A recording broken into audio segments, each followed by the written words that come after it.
Ya, muy bien. Em, algo que me he percatado a través de los años que he hecho este curso, que no han sido muchos, sido tres, este es mi tercer año, em, es que hay muchas dificultades a todo nivel, digamos, universitario, de el tema de tomar apuntes, ¿ya? Entonces, y eso se refleja, eh, em, ay, Andrea, no le estoy pidiendo que no le pida actualizar Zoom, le estoy diciendo que lo haga forzosamente. Ya. Eh, y una de las cosas que me he dado cuenta es que muchos no saben tomar apuntes, ¿ya? Entonces, nuevamente, utilizando el Zoom, por favor, escriban la respuesta a la siguiente pregunta en un par de líneas. ¿Cómo ustedes toman apuntes? La pregunta es, ¿cómo ustedes toman apuntes? Si alguien le pregunta que le explique cómo toma apunte, a una clase en este caso, ¿cómo ustedes lo hacen? ¿Ya? Entonces escríbanme ahí en el chat, ya sea mensaje público o privado, como ustedes gusten, cómo ustedes toman apuntes.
Ya, muy bien, muy interesante su respuesta. Em, eh, em, Ciertamente el trabajo de tomar apuntes requiere un trabajo posterior a la clase, eso es importante y es bueno que lo tengan, eh, eh, incorporado. Y ahora, para los que vieron el mensaje que envié ayer en la tarde, decidí, esto desde mi punto de vista es algo que se debería ver más en primer año, pero bueno, nunca es tarde para verlo. Eh, es el tema de tomar apuntes y yo decidí para que para las clases que vienen, yo les voy a subir como una especie de plantilla de apuntes en un formato que se llama el formato de Cornell Notes. ¿En qué consiste eso? Consiste, no es simplemente las diapos, ya puesta aquí, sino que implica un cierto trabajo de parte de ustedes. Aquí,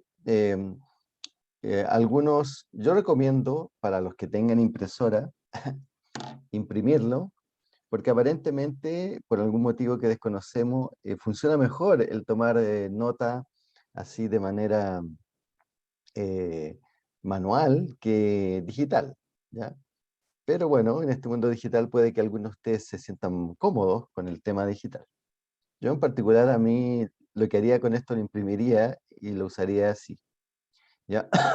Aquí se me anduvieron como corriendo un poco las columnas, pero bueno, ahí ve, en realidad la columna de observaciones debería ser la columna más chica y esta de apunte la más grande. Bueno, entonces, ¿qué es lo que suele hacer uno durante la clase? Ya alguien escribió por ahí, anoto lo que dice el profesor. Ya, pero eso en realidad es imposible porque el profesor siempre va más rápido que vuestra capacidad de escritura. ¿Ya? Entonces, si fuera simplemente eso, ustedes como están en YouTube, o sea, como mis videos están en YouTube, ustedes saben que en YouTube uno puede bajar la transcripción de la clase, ¿ya? Porque después de un rato el YouTube le pone los subtítulos cuando uno sube después de, no sé, depende del trabajo que tenga YouTube, ¿ya? Pero no pasa más de 24 horas que si el audio del video que se grabó es de buena calidad, eh, YouTube tiene un sistema de reconocimiento de voz y le pone los subtítulos, ¿ya? Y eso se puede descargar. Bueno, entonces no es literalmente decir todo lo que dice el profesor, sino rescatar las ideas o sentencias principales. Por eso que durante la clase, como dice aquí, voy a mandar un poquito esto. Durante la clase uno empieza, solo nota como palabras claves y concisas, perdón, frases breves y concisas, o uno puede anotar listas también o abreviaciones que vayan saliendo, porque uno no puede anotar todo. Y también uno podría hacerlo, no necesariamente hacerlo así, anotar aquí en la zona que se llama observaciones, eh, palabras clave o conceptos que engloban lo que se está tratando en esa diapo, ¿ya? Entonces, no todo el mundo puede hacer en paralelo estas dos cosas, ¿ya? Por eso es muy importante, como dice aquí inmediatamente al final de la clase, completar, por ejemplo, estos apuntes y completar la sección resumen en particular. Ahora, esto requiere una estructura un poco distinta a lo que ustedes están acostumbrados a la docencia universitaria. Habitualmente en la docencia universitaria el profesor, digamos, pasa la clase, qué sé yo, una tras otra, y hay pocos como puntos de pausa, ¿ya? En cambio, mis clases, las que están subidas en internet, tratan de dividirse como por módulos, ¿ya? O sea, conceptos que no tomen más allá de unas 10 diapos, y ahí pasamos a un tema distinto dentro del gran tema que estamos tratando de la clase. Entonces, este formato que hay aquí es congruente con eso, y después de pasar un tema que aquí es como definición de fisiología en la primera parte y un poquito de historia, inmediatamente nos pregunta esta plantilla, identificar la idea principal de este trozo de la clase, ¿ya? Y algunas ideas secundarias. Entonces, es una de las primeras habilidades que se supone uno trae del colegio, la comprensión lectora, ¿no? Poder identificar la idea principal, ¿ya? Así que eso en la estructura, pero uno habitualmente no puede hacer esto en la clase, pero la gente que hace investigación acerca del aprendizaje y cómo esto ocurre, recomienda de que usted se dé un tiempo de hacerlo inmediatamente después de la clase, ya sea de manera individual o con sus compañeros que tengan más afinidad, ¿ya? Entonces así está como dividido esto que voy a empezar a subir de manera regular, ¿ya? Esto no está del año pasado. Bueno, este año he reinventado muchas cosas, así que si les preguntan a sus compañeros del año pasado, nada de esto ellos lo vieron, ¿ya? Esto se me ocurrió hace como 2 días, ¿no? Entonces dije, y eso debido a que una compañera en la clase pasada me dijo, profe, va a subir las diapos para imprimirla, qué sé yo. Dije, a ver, sí, eso está bien, pero aquí falta un poco más, ¿ya? Entonces aquí está la versión un poco más elaborada de lo que pidió su compañera, em, que no me acuerdo su nombre, ¿ya? Así que ahí está. Y lo bueno de todo esto, que adicionalmente, aparte de esta clase em, que va a ser grabada, está la clase original, ¿ya? La que hice alguna vez de este tema, que es la clase pensada para el bloque de hora y media. En realidad, como esa clase es una clase real, obviamente está interrumpido el flujo de las diapositivas, por llamarlo de alguna manera, por las preguntas de los estudiantes, ¿ya? Así que en realidad no es hora y media continua, sino que puede ser inclusive 1 hora o 45 minutos. Todo depende del grado de interacción que haya tenido con sus compañeros de esa época. Así que este es el video original. Por tanto, dado que esto era un video antes de la pandemia, inclusive creo que coincidió un poco una parte con el estallido social, creo, eh, esta versión que aparece aquí que va a empezar a subir todas las semanas de estas sistemas de apuntes, es más grande que la clase que vamos a ver ahora, ¿ya? Porque no lo puedo ver entero en 1 hora, ¿ya? Es un poquito más grande, o sea, no sé, eh, será un 30% más grande, ¿ya? En términos de simplemente contar las diapos, otra cosa es la narrativa que yo tenga aquí. Así que, vamos a hacer esto, o sea, ustedes van a hacer esto, y al final de esta clase, yo tengo más o menos calculado, nos vamos a juntar y tratar de llevar como las ideas principales, o sea, que ustedes compartan un rato su apunte, sus observaciones, y, y se hagan preguntas también. Ahora, vamos a volver al principio. Entonces, la gran pregunta que uno tiene es, bueno, ¿cómo esto lo transformo en una herramienta que me sirva para estudiar? ¿Ya? Y eso es lo que tiene que ver para lo que ustedes pueden hacer esto para después de la clase. O sea, una cosa es el apunte y otra cosa es qué hacen con ello y cómo lo transforman en una herramienta de estudio, ¿ya? Entonces, una técnica bastante antigua pero muy efectiva, yo estudié así toda mi vida y lo sigo haciendo, es la elaboración de preguntas a partir de esto. Entonces, primero repasemos, o sea, uno aquí pone puntos en esta parte que son sentencias y habitualmente en observaciones uno pone palabras clave o diagramas que conecten estas ideas, ¿ya? Estas ideas de aquí. No necesariamente cada diapo va a tener que tener una observación, puede ser una diapo, una observación cada 3 diapos, eso depende del tema que se está tratando. Idealmente esto debería ser como así sin línea, eso voy a hacer para la próxima versión, voy a eliminar esta línea en particular, ¿ya? Las observaciones no necesariamente tiene que haber una por diapo, ¿ya? Porque las observaciones tienden a ser palabras claves que pueden englobar muchos conceptos que ustedes han tratado aquí en la sección de apuntes, ¿ya? Lo que van tomando en la clase. Y un trabajo posterior al trabajo de la clase misma es que uno se puede hacer preguntas. Por ejemplo, aquí la clase empieza con una pregunta, ¿qué es la fisiología? Entonces, aquí la pregunta ¿qué? ¿Ya? Entonces, ustedes pueden anotar ahí, bueno, que la fisiología es una pregunta que ustedes deberían ser capaces de contestarla. Entonces, después cuando estudien, pueden simplemente tapar la parte de los apuntes así, se la tapan, y se van a la parte de observaciones y responden la pregunta. Y después pueden sacar la mano y ven si realmente la contestaron bien o no, eh, porque pueden poner la respuesta ahí o se deduce de los apuntes.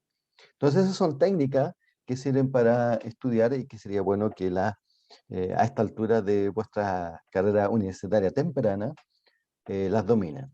Veo que muchos tienen elementos de esto, ¿ya? Así que eso me parece muy bien. Los típicos errores que uno suele cometer cuando estudia con este sistema o cuando estudia del capítulo del libro correspondiente, es que a veces uno imprime las cosas, los libros, y empieza a usar destacador. Y al final uno se da cuenta que está como todo el libro amarillo, ¿ya? Que en el destacador amarillo. Entonces, no, eso no es la manera, eso es un indicador que no estamos haciendo bien las cosas, ¿ya?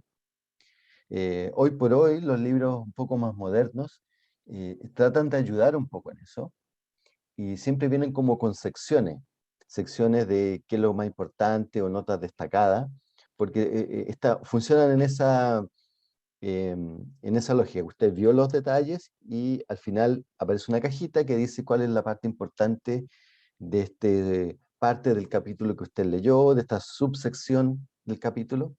Los libros ahora están un poco más coherentes con esa cosa, que es distinto de los libros que yo leía cuando estudiaba, que eran mucho texto así para abajo. ¿Ya? Entonces, esta herramienta está disponible para ustedes y si hay tiempo nos vamos porque yo reduje un poco esta clase y si no alcanza el tiempo vamos a hacer como una comparación de esto en grupos. Ya. Eh, gracias, Javiera, por su comentario. Bueno, entonces ahora vamos a lo que es el día de hoy. ¿Alguna pregunta, comentario? Por micrófono, no por chat. Yo, pero es como algo personal. ¿Usted hizo como algún curso como de docencia o es autodidacta nomás, lo que se le ocurrió? Yo soy altamente autodidacta, mi estimada. No, esto es... Yo he evitado tomar el curso. Ustedes saben que a todos los docentes nuevos, eh, que no es mi caso, los obligan prácticamente a tomar el curso de docencia universitaria. Y ahí nos enseña esto, ¿ya? Y yo me he negado rotundamente todo este año a tomarlo, ¿ya? Porque he visto lo que le enseñan a los colegas y no lo encuentro apropiado y un poco atractivo. Así que yo soy autodidacta con estas cosas porque cuando uno se pone la idea de que ustedes aprenden, uno tiene que generar mecanismos de que ustedes aprendan, ¿ya? Entonces, por eso hay todas estas cosas de los laboratorios virtuales. Ayer que tuvieron la sesión, el grupo mío se dio cuenta que hay muchas cosas que hacer y es porque como yo soy neurocientífico me interesa este tema del aprendizaje, ¿ya? Entonces, em, hay un tema que una muchas veces eh, dice bueno, voy a hacer mis clases y así los estudiantes aprenden. Pero uno en realidad no está hablando del aprendizaje, está hablando de cómo uno enseña. Entonces, siempre se confunde la enseñanza con el aprendizaje, ¿ya? Entonces, a mí me interesa garantizar las cosas que, por las investigaciones que se han hecho, que no son investigaciones recientes, sino que hace mucho tiempo se conoce, qué tipos de cosas te ayudan para el aprendizaje. Y uno de ellos es que usted fabrique cosas, ¿ya? Literalmente. Entonces, el apunte es un tipo de, mm, de producto. Entonces, usted cuando hace el producto, aprende más. Por otro lado, también están el famoso pechacucha, esta cosa como complicada, que algunos están temerosos de cómo les va a resultar. Es una experiencia que ustedes van a aprender mucho. Van a trabajar harto, se van a quejar del profesor. Oye, este profesor que nos manda a hacer estas cosas que tenemos que trabajar harto, pero después de un rato van a reconocer, oye, en realidad aprendí harto con esta cosa, ¿ya? Al menos eso me dijeron los estudiantes del año pasado, ¿ya? Y yo les creo. Bueno, gracias por sus comentarios y ahora vamos a ir de lleno a esta cosa como tan compleja, ¿ya? Que se llama la fisiología. Hace unos años, y es por eso que yo estoy aquí ante ustedes, se me perdió el PowerPoint. Hace unos años este curso era en conjunto con los estudiantes de bioquímica, ¿ya? Y hace 3 años, ¿ya? Y por algún motivo los separaron, ¿ya? Y, hay, y eso tenía dos motivos. Un motivo práctico, porque ustedes son muchísimos, ¿ya? Entonces era como ya difícil acomodar los bioquímica, que son menos, pero cuando sumados con ustedes ya hacen como más de 100. Ese era el motivo práctico. Y el otro es que el curso de fisiología dentro de las mallas de los bioquímicos es más adelante, ¿ya? No sé si es un semestre o 2 semestres más adelante. Y también tienen otros cursos que son digamos, aportan bastante a la fisiología, ¿ya? Entonces, había un poco una desventaja en ese sentido para usted. Entonces, por eso se decidió, perdón, separar esto. Y, y como faltaba un profe de fisiología, yo estaba haciendo otro ramo, me llamaron a hacerme cargo de este curso, ¿ya? Así es por eso que surgió esta fisiología. Em, ¿Les cuento eso? Ya no sé por qué les iba a contar eso. Entonces vamos ahora a entrar de lleno a esta fisiología hecha con todo cariño y especialmente para los de química y farmacia. ¿Ya? Se supone que es distinto para las otras carreras de bioquímica o las otras carreras que existen como docencia de servicio. ¿Ya? Yo aquí, a diferencia de ustedes, tengo que estar abriendo muchas ventanas. ¿Ya? Así que si surge alguna pregunta durante la presentación, por favor levanten la manito, me la preguntan. O si tienen algún impedimento técnico, escríbanlo por el chat ya, la pregunta. Voy a tratar de minimizar al máximo estas ventanas que me molestan aquí, la del, em, que a mí me parece distinto a cómo están ustedes. Entonces, ya, entonces necesito esto, ya. Entonces comenzamos la clase, propiamente tal, con la primera pregunta. ¿Qué es la fisiología? Favor de contestar en el chat sin buscar en Google qué es la fisiología. ¿Qué se imaginan ustedes cuando lo dicen, esto es un curso de fisiología? Traten de contestar en una oración, por favor, en el chat, ¿qué es fisiología? Lo primero que les venga a la mente. El curso que da el profe Rosa. Ah, buena respuesta, muy bien.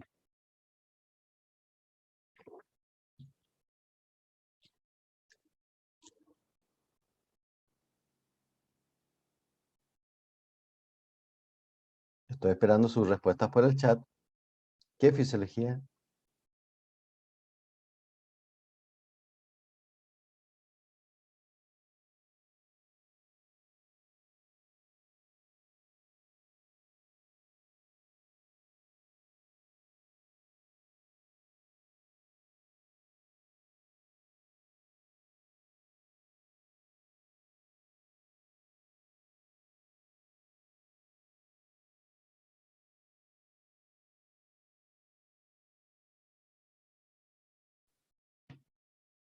Muy bien, Miriam, qué sofisticada. Pues Javier, qué completo. Lo primero que le viene a la mente. El estudio de la función del cuerpo. Muy bien, Daniela.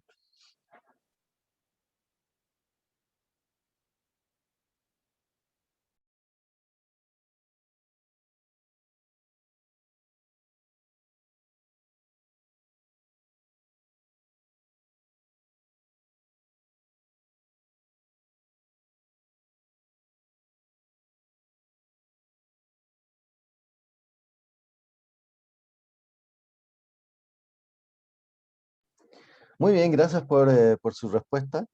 Vamos a abordar en esta clase principalmente qué es la fisiología y algunos conceptos fundamentales. Entonces, una compañera respondió que algo tenía que ver con la homeostasis, ¿ya? Esa palabra tan compleja. Entonces, vamos a ver de qué se trata esto. Primero que nada, esto está, gran parte de esta clase se basa en el capítulo 1 del libro que está disponible en el sitio web que se llama el Guyton, ¿ya? Que es el Tratado de Fisiología Médica.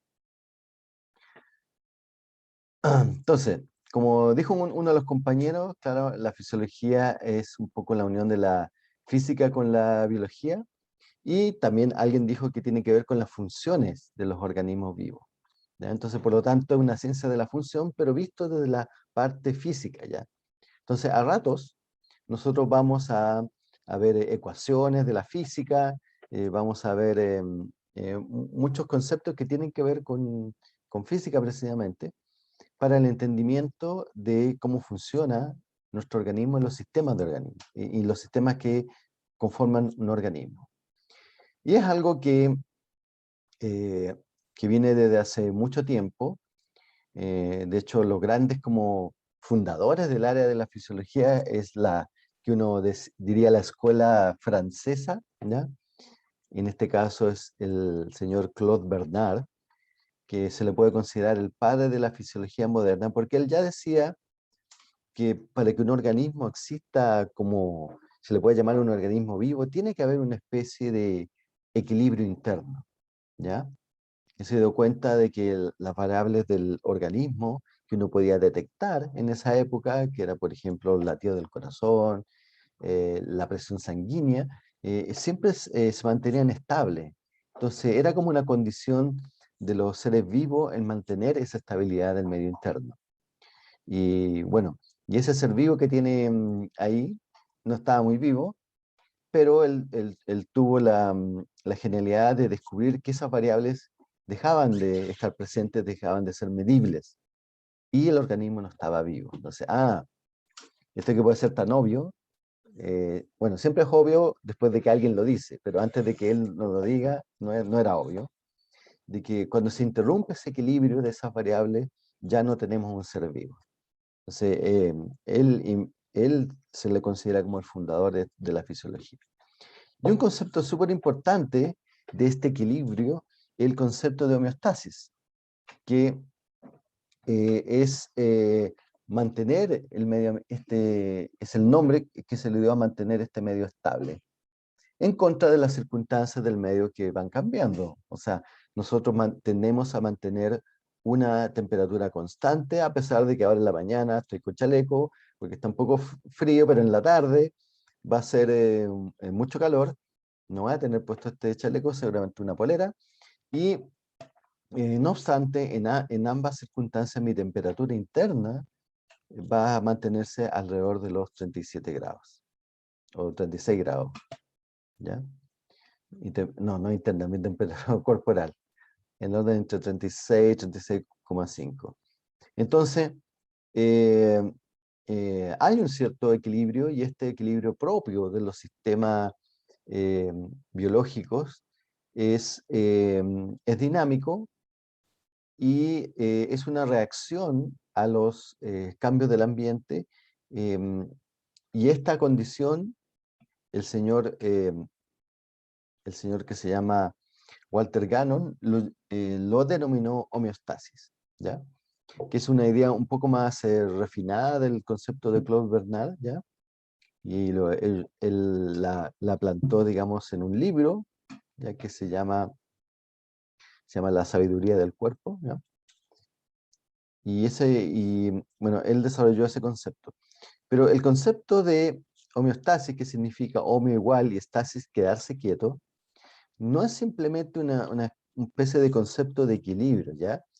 Ustedes que han tenido química han, han, han visto el concepto de equilibrio químico, ¿ya?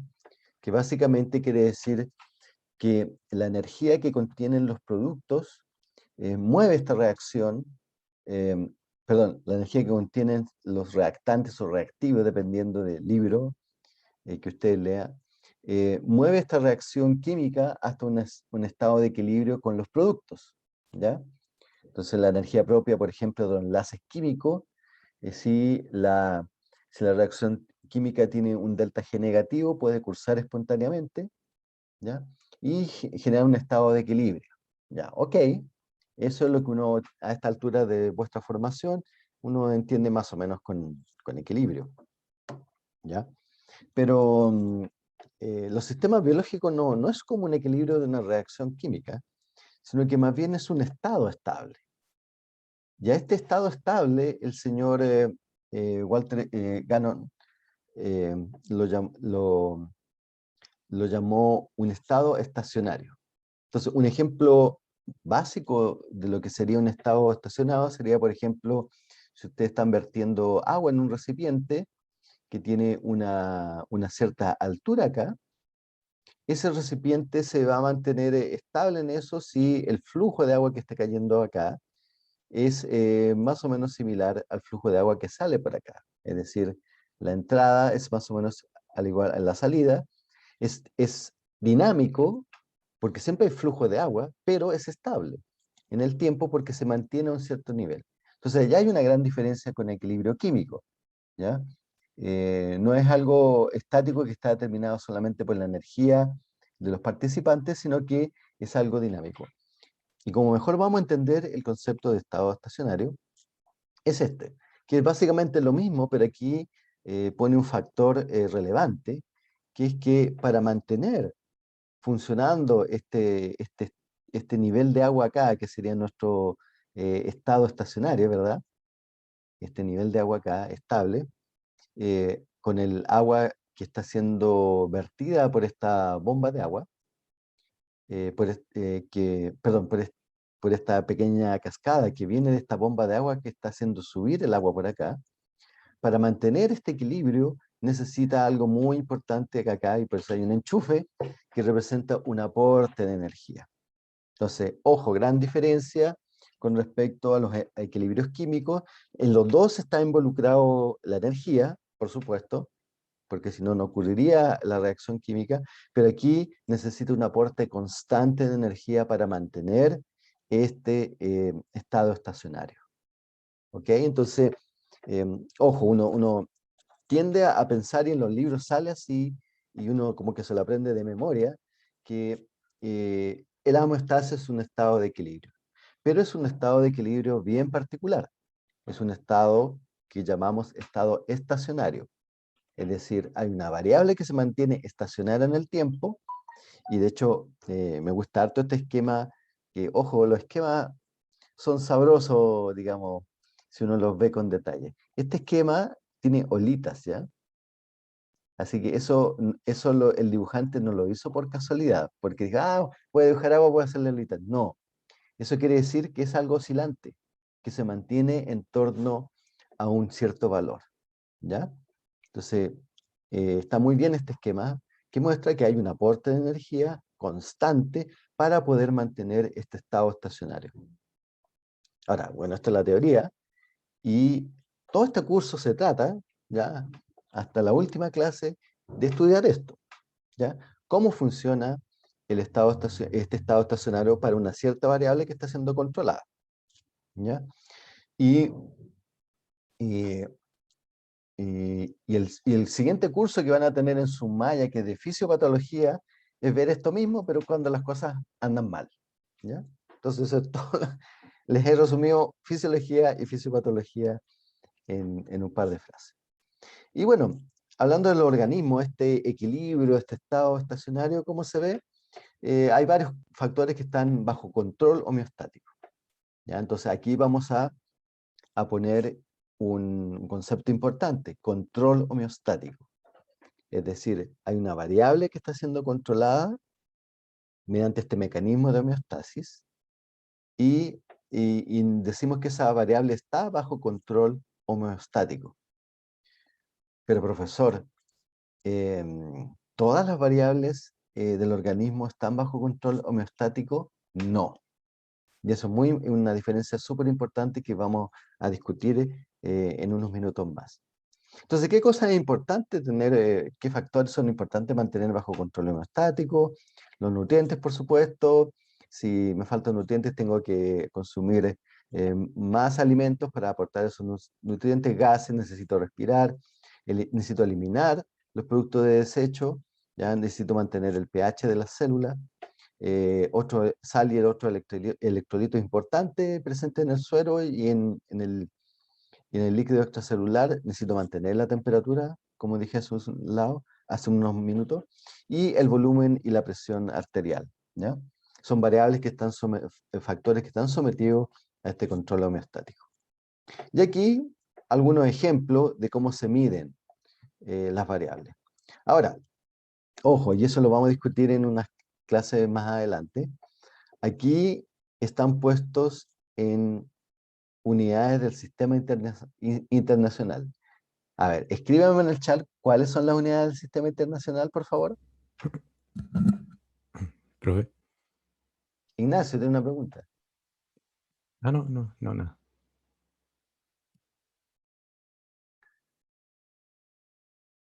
¿Cuáles son las unidades del sistema internacional de medidas? Metro, kilogramo, segundo. Gracias, Cristian. ¿Ya? Entonces, kilogramos segundo, perdón. Entonces, estas unidades que aparecen aquí están en el sistema internacional, pero algunos de ustedes, como son muy jóvenes, no es muy frecuente, pero cuando ustedes vayan a hacerse exámenes médicos, algunos de ustedes que tengan alguna condición médica y tengan esos exámenes regularmente, ¿ya? Se van a dar cuenta que los resultados clínicos, y eso lo vamos a discutir más adelante, vienen en unidades distintas, ¿ya? No vienen en moles, kilogramos, sino que vienen unas cosas medias raras, decilitro por kilogramo, unas cosas medias raras. Y eso es un poco, es un derivado de cómo se utiliza en Estados Unidos, ¿ya? Hay algunos laboratorios clínicos, muy pocos, que te los dan en los dos sistemas, en el sistema internacional y en el sistema que se llama, no se llama sistema gringo, se llama sistema imperial, porque viene del Imperio Británico, así, ¿ya? Entonces, aquí en Chile hay como una mezcla de eso, ¿ya? Entonces tienen que fijarse bien cuando vean sus exámenes en qué sistema de unidades está. Habitualmente viene en el sistema, una mezcla rara que se deriva del sistema imperial, pero está en sistema internacional, o sistema MKS, como uno suele denominarlo, ¿ya? Pero esta es la manera correcta, lo que aparece aquí, de representarlo en términos de mole o mil equivalentes, que es lo mismo para iones monovalentes, y, y en litros y mililitros, ¿ya? Entonces son algunas de las variables que las vamos a ir viendo en el transcurso de este semestre.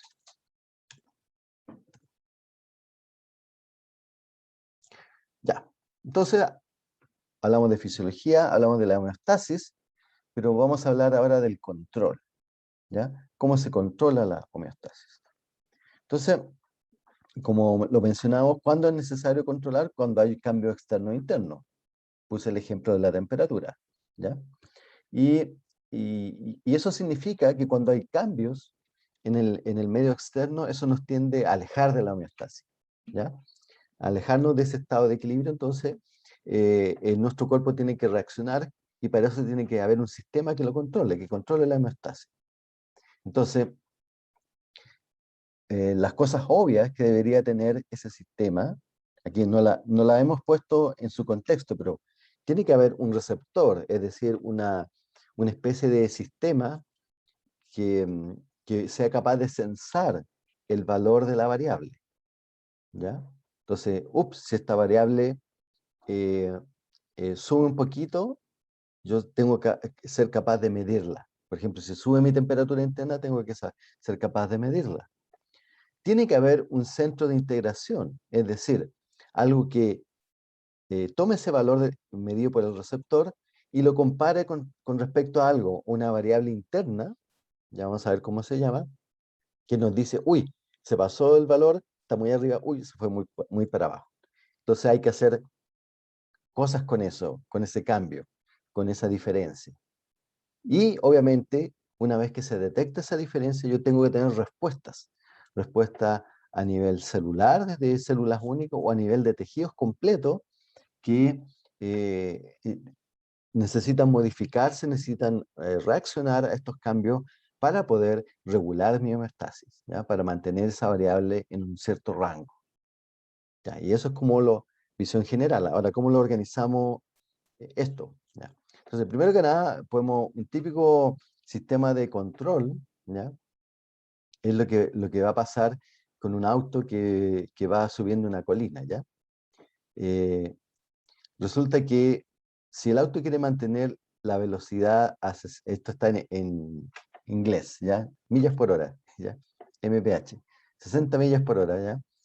Y empieza a subir una colina, va a tener que acelerar este auto para poder contrarrestar la disminución en la velocidad. Entonces, la diferencia que hay con respecto a las 60 millas por hora, que sería nuestro valor de referencia, que queremos mantenernos ahí, esa diferencia se suele llamar, con respecto al valor real al que estamos midiendo, se llama la señal de error o el valor de error, esa diferencia, ¿ya? Y Y lo que quiere mostrar este esquema es que existe una reacción por parte de nuestro sistema que trata de compensar ese valor de error, pero que no es inmediato, no es instantáneo. Entonces, la idea de nuestro sistema de control homeostático es que en la medida que pasa el tiempo, ese error va a ir disminuyendo, ¿ya? Entonces, en los sistemas de control homeostático existe un valor de referencia que aquí está en inglés, se dice un set point, ¿ya? Con el cual comparamos nuestra variable. Y si hay una diferencia, a eso se les suele llamar un error. En este caso es un error de tipo negativo, ¿ya? Pero también puede ser un error de tipo positivo si el valor de la variable es más alto que mi valor de referencia, ¿ya? Entonces, a ver qué dice aquí que... estas pantallas de chat me molesta. Ahí está, valor de referencia, ya eso lo acabo de decir. Ok. Bueno, pero no nos quedemos con la ilusión ya de que algo sea homeostático, que sí está siempre estable. Hay valores que son súper importantes en que se mantengan estables. Por ejemplo, aquí está el azúcar en la sangre. Una de las variables muy bien controladas por nuestro organismo es los niveles de glucosa en la sangre, ¿ya? Pero aún siendo eso tan importante, los niveles de glucosa en la sangre, durante el día, como muestra esta gráfica, hay instantes que son más o menos obvios, que es el desayuno, el almuerzo o la cena, los que cenan, en que puede producirse una gran variación de los niveles de azúcar en la sangre, pero en un intervalo de tiempo relativamente corto, que puede ser de 1 o 2 horas, en ese intervalo se vuelve a controlar, porque hay un mecanismo de control homeostático, el valor de la variable a un nivel que sería nuestro valor de referencia, ¿verdad? Ese valor estable. Entonces, no nos quedemos con la idea de que decir que algo está en equilibrio o bajo control homeostático significa que está siempre plano, ¿ya? Sino que cuando hay una variación de este valor, actúa nuestro sistema de control homeostático y muchas veces ese control no es inmediato, ¿ya? Dependiendo de la variable, y en este caso es relativamente lento, digamos, el control del azúcar en la sangre, ¿ya? Entonces, estabilidad en el caso de los sistemas biológicos no significa que esté plano la variable todo el tiempo. Entonces tenemos una variable a controlar, un sensor, los elementos de este sistema de control homeostático. Tenemos un centro de integración que el valor que nos da el sensor lo compara respecto a un valor de referencia, y tenemos un efector, que es el que va a generar el cambio para controlar esta variable. Para esto lo podemos poner de esta otra manera, este esquema, ¿ya? Que es un sensor que manda esta información del valor de referencia al centro de control, y el centro de control lo compara con este eh, em, valor de referencia que tenemos almacenado respecto a cómo tiene que ser el valor de la variable, y dependiendo de la diferencia va a mandar una señal para que se genere el efector, que puede ser una glándula, puede ser un músculo, ejerce una acción que va a afectar a la variable regulada. Ahora, esas acciones generalmente son de dos tipos. Pueden ser positivas o pueden ser negativas, ¿ya? Y eso es lo que ustedes han escuchado que en inglés se llama el feedback, ¿ya? Que puede ser feedback negativo, feedback positivo, o traducido al español castizo, retroalimentación positiva, retroalimentación negativa. Entonces, la mayoría de los sistemas biológicos son de tipo de retroalimentación negativa. Es decir, generan una respuesta que se contrapone a la variación de la variable. Entonces, por ejemplo, volviendo al ejemplo del de la temperatura corporal. Si empieza a hacer calor, ¿ya? Uno de los mecanismos que se activa, que contrarresta el aumento de la temperatura, es la evaporación, ¿ya? Y evaporación a través de la sudoración, las glándulas sudoríparas eliminan agua, evaporan agua y eso genera disminución de la temperatura. Es decir, es una respuesta que se contrapone al aumento de la variable, ¿ya? Por eso se llama retroalimentación negativa, que va en contra de la variable. En ese caso sería muy malo, que sería, por ejemplo, el ejemplo de que aumentara la temperatura, producto de ese aumento de temperatura, que sería una retroalimentación positiva, ¿ya? Entonces, empeoraría la situación, ¿ya? Entonces, la mayoría de las respuestas que vamos a ver de los sistemas de control homeostático que controlan las variables de nuestro organismo son del tipo retroalimentación negativa.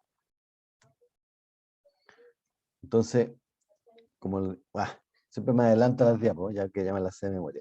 Entonces, es la manera en que funcionan la mayoría de los mecanismos homeostáticos en nuestro organismo.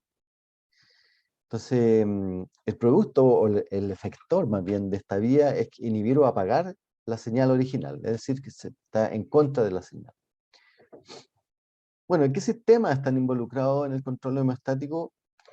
Podemos decir así, a grosso modo, que estas señales de regulación, o como se miden, podemos decirlo que existen así dos grandes separaciones. Uno, lo que son señales que tienen que ver con el sistema nervioso, es decir, que hay neuronas que están midiendo ciertas variables y ejecutan su acción a través de otras neuronas que van a terminar, por ejemplo, liberando un neurotransmisor o actuando sobre un músculo o sobre una glándula. Y otras son regulaciones más de tipo hormonal, ¿ya? Es decir, son sustancias que son producidas, que pueden actuar localmente o a distancia, porque viajan a través del sistema circulatorio, ¿ya? Y gran parte de lo que vamos a ver tiene que ver con estudiar cada uno de estos sistemas. De hecho, el primero gran sistema con el que vamos a partir en las próximas dos clases va a ser el sistema nervioso. Entonces, finalmente la homeostasis la podemos definir aquí muy larga como el mantenimiento de un medio interno constante mediante el funcionamiento activo de células, tejidos y órganos organizados en un sistema de retroalimentación negativa, ¿ya? Entonces, con esta definición, nosotros englobamos todo lo que hemos dicho respecto a lo que es homeostasis y su control. Bueno, entonces aquí me voy a poner como esta estatua así. No obstante esto, y de hecho es interesante que algunos libros de fisiología cometen ese error, hay ciertos errores más o menos comunes de la interpretación de lo que es la homeostasis. Entonces vamos a ver algunos de ellos. Uno, y lo dije en algún instante al principio de la clase, pensar que todo está regulado. No, no todo está regulado, porque recordemos que para tener un sistema de control homeostático tenemos que tener esas cuatro partes, ¿ya? Algo que lo mida, un centro integrador, una variable de referencia, con el cual el centro integrador genera un valor de error, que va a generar una acción a través de un efector, y eso va a contraponerse a la variable que ha cambiado, ¿ya? Entonces, entonces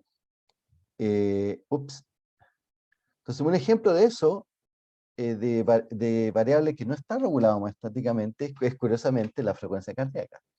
No existe un sensor así del tum tum tum tum que está midiendo cuántos latidos por minuto se están produciendo, y dependiendo de contar los latidos por minuto es que lo compara con un valor de referencia y, eh, y lo compara con un valor de referencia y ejerce una acción. No existe eso para el caso de la frecuencia, los latidos del corazón que dan cuenta de la frecuencia cardíaca. Hay otras cosas que afectan la frecuencia cardíaca, pero la frecuencia cardíaca es la consecuencia. Profe, ¿y en qué situaciones el feedback es positivo? Me preguntan por el chat. Por ejemplo, en el parto. El parto es un mecanismo de retroalimentación positiva, ¿ya? Que lo vamos a ver en su momento. La homeostasis es un interruptor de encendido apagado. Muchas veces se tiende a comparar los sistemas homeostáticos con los sistemas de calefacción, particularmente con los termostatos, ¿ya? Los que tengan aire acondicionado en su casa o en su trabajo, o han visto por ahí, pueden ver que uno puede regular la temperatura. Y básicamente en esta temporada que hace un poquito de calor todavía, y uno lo pone en enfriar, el aparato enfría hasta llega al cierto valor, ¿ya? Es un mecanismo de control, pero ahí se apaga y no sigue enfriando, ¿ya? Así no funcionan los sistemas de control homeostáticos, sino que es una regulación constante, no es un prendido y apagado, no es un switch, como un termostato. También, otra cosa que mencioné, eh, las variables que están controladas homeostáticamente se encuentran en un equilibrio relativamente constante. Quiere decir que, por ejemplo, aquí hay un gráfico de las presiones arteriales y como pueden ver a través del día va variando mucho, pero el valor promedio es muy suave, ¿ya? Entonces, no quiere decir que en cada instante, y eso lo vimos en el caso de acá, por ejemplo, de la glucosa, que en cada instante está súper en un valor ahí súper preciso, ¿ya? Sino que va variando. Bueno, y como son farmacéuticos, bueno, ¿qué tiene que ver con la farmacia todo esto, ya? En particular, ¿qué tienen que ver con los medicamentos? Bueno, resulta que en una patología puede producirse por dos grandes causas, por una falla interna, ya algún problema de alguna glándula o algún sistema que no esté funcionando, o por un agente externo, como puede ser una enfermedad, por el coronavirus, por una infección viral, ¿ya? Y básicamente lo que hace una patología es afectar variables que están sujetas a control homeostático, y lo que hacen los medicamentos es restablecer el control homeostático, ¿ya? Ups. Entonces aquí hay algunos ejemplos de medicamentos que regulan la presión arterial y que lo que hacen es restablecer el control homeostático de la presión arterial. Por último, nos quedan un par de minutos, a propósito de medicamentos, ¿cuál es la diferencia entre un medicamento genérico y uno bioequivalente? Escriban en el chat, por favor. ¿Cuál será la diferencia? Ustedes han visto en la farmacia que existe bioequivalente, hay genérico y hay de marca, ¿no? Esas son como las categorías que uno encuentra. Y hay de marca, genérico, para mayor confusión. ¿Cuál es la diferencia? ¿Qué es un medicamento bioequivalente? Si no contestan nada en el chat, no importa, significa que no saben. Profe, los bioequivalentes son los más baratos. No lo sé.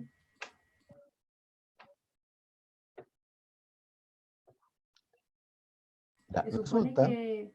Ay, perdón. ¿Quiere hablar? Adelante, por favor. Que los bioequivalentes se supone que hacen el mismo efecto, pero como que no tienen el nombre de la marca, ¿o no? Algo así. Hay bioequivalentes de marca. De hecho, ahí hay uno. Ah, En la pantalla, carvedilol bioequivalente. Bioequivalente tienen Eh, estudios.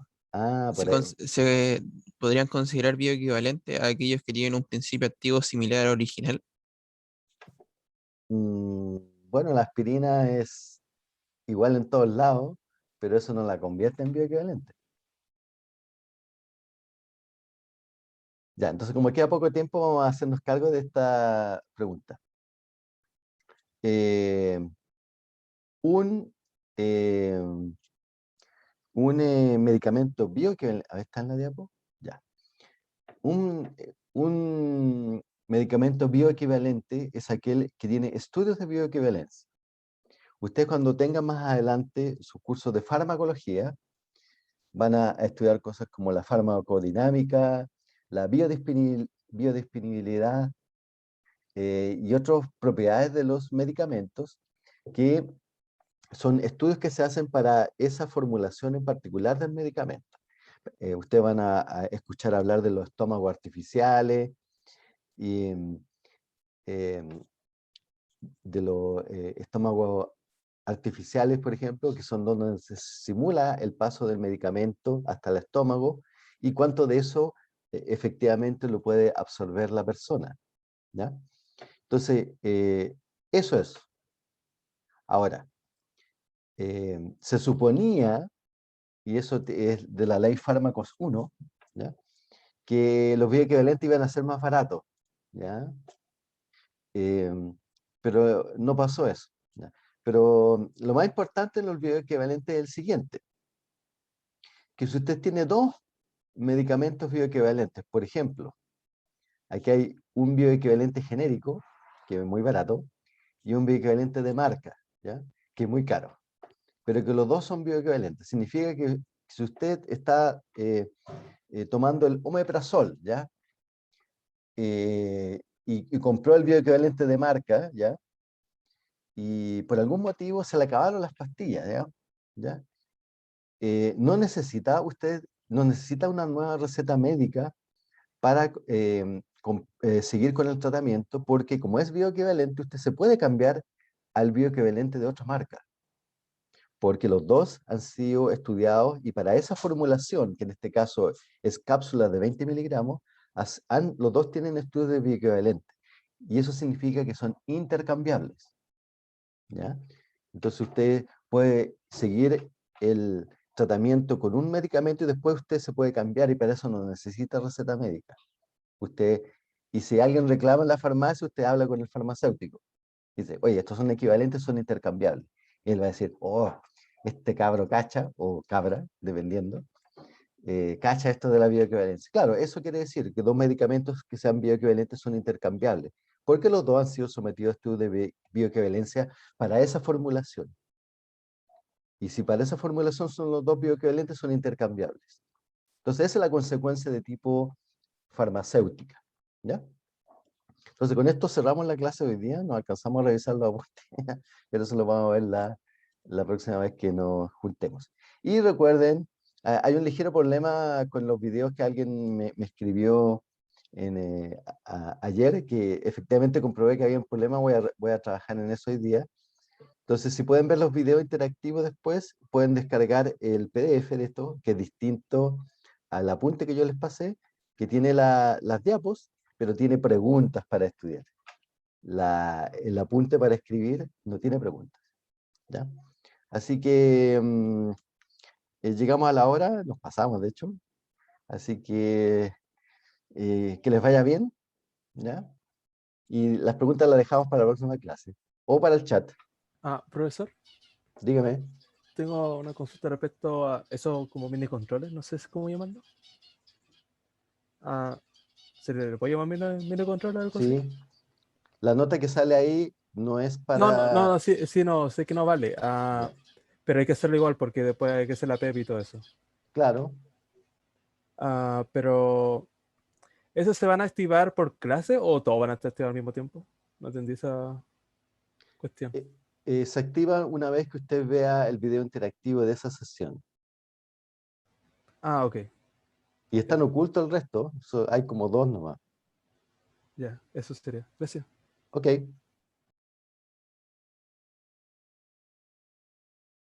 No, se pueden ir, ¿eh? Si alguien quiere hacerme alguna otra pregunta, se puede quedar. Así que estén bien. Chao, profe, que Profe. esté bien. Ya, profe, que esté bien. Chao, profe, gracias.